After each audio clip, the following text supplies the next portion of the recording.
Tentara Cina berdatangan ke Indonesia.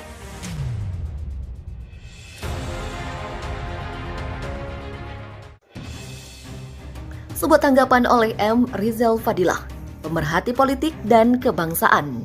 Setelah sebelumnya banyak kecurangan bahwa tenaga kerja asing asal Cina yang masuk ke Indonesia itu bukan semata pekerja, tetapi juga tentara.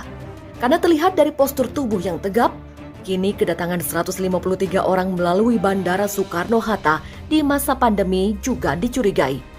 3 orang memegang visa diplomatik dan 150 lainnya memiliki kartu izin tinggal terbatas atau KITAS dan kartu izin tinggal tetap atau KITAP.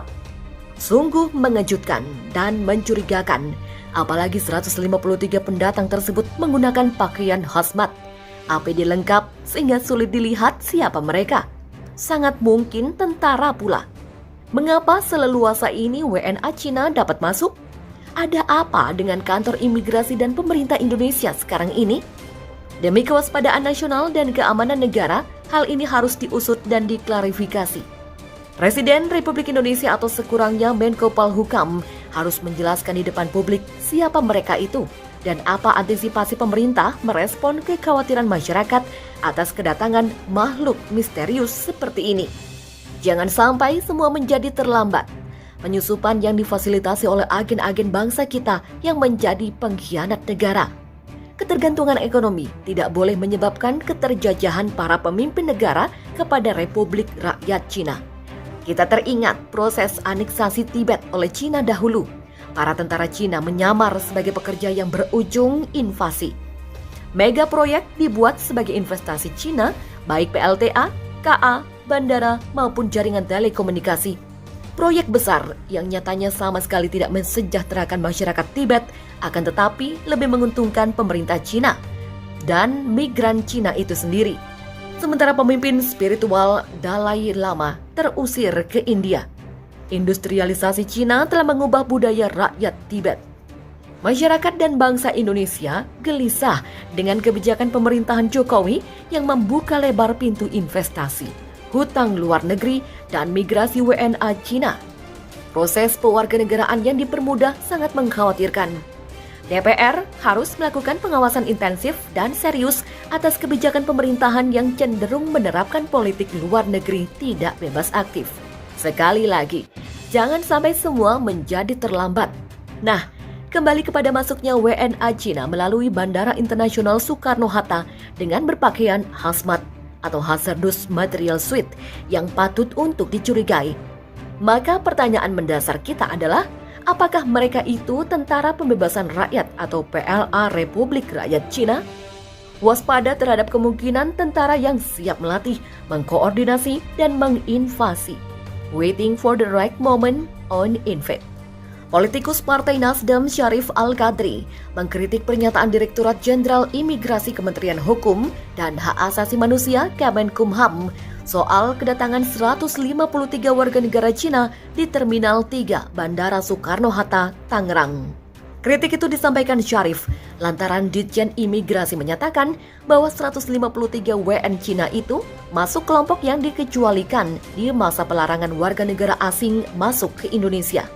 Menurut Syarif, seharusnya WN Cina itu tidak boleh masuk ke Indonesia selama kebijakan pelarangan WNA yang telah diumumkan Menko Perekonomian Erlangga Hartarto diperpanjang hingga 8 Januari 2021. Berkaitan dengan WNA, jika aturannya tidak boleh masuk, harusnya tidak ada alias zero. Wakil Ketua Komisi 5 DPR RI itu juga mendengar kabar ada WNA maupun warga negara Indonesia yang baru tiba dari luar negeri tidak melalui proses karantina terlebih dahulu. Ia menduga ada pihak yang melakukan permainan selama menerapkan kebijakan pelarangan WNA masuk Indonesia. Menurutnya, hal ini harus segera ditindak tegas. Dia berharap semua pemangku kepentingan saling mendukung dalam menjalankan kebijakan pelarangan WNA masuk ke Indonesia. Menurutnya hal ini penting dalam rangka memutus rantai penyebaran COVID-19. Syarif juga meminta para pemangku kepentingan memiliki pandangan yang sama terkait kebijakan pelarangan WNA masuk Indonesia. Menurutnya tidak boleh ada pemangku kepentingan yang memandang kebijakan tersebut hanya dari sisi ekonomi atau ketenaga kerjaan saja. Sementara itu, klub sebagian Humas Direktorat Jenderal Imigrasi Kemenkumham Ahmad Nur Salim mengklaim 153 WNA Cina yang tiba di Bandara Suta masuk kelompok yang dikecualikan. Menurutnya, TKA dari Cina itu boleh masuk di tengah pelarangan WNA masuk ke Indonesia. Meski demikian, Ahmad tidak merinci kategori ratusan WN Cina tersebut yang menyebabkannya masuk kelompok yang dikecualikan. Direktorat Jenderal Imigrasi membenarkan sebanyak hampir 150-an warga negara asing atau WNA yang berasal dari Republik Rakyat Tiongkok atau RRT atau Cina memasuki Indonesia. Kasubag Humas Ditjen Imigrasi Ahmad Nur Saleh dalam keterangannya mengatakan, pada Sabtu 23 Januari telah mendarat pesawat China Southern Airlines dari Guangzhou dengan membawa 171 penumpang yang terdiri dari 153 warga negara RRT dan 18 WNI.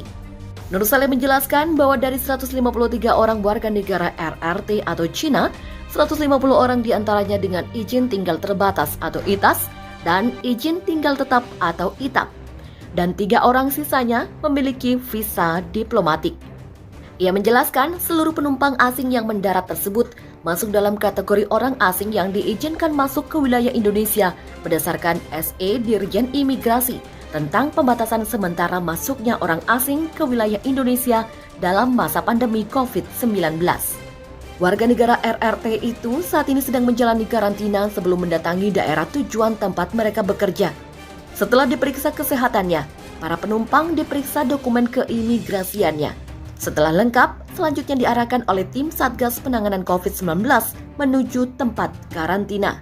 Diketahui, sejumlah penumpang TKA Cina menggunakan baju hazmat, bersiap menaiki bus yang akan membawanya ke Terminal 3 Bandara Soekarno-Hatta, Tangerang, Banten. Ratusan TKA asal Cina ini tiba di Indonesia dengan pesawat China Southern CZ387.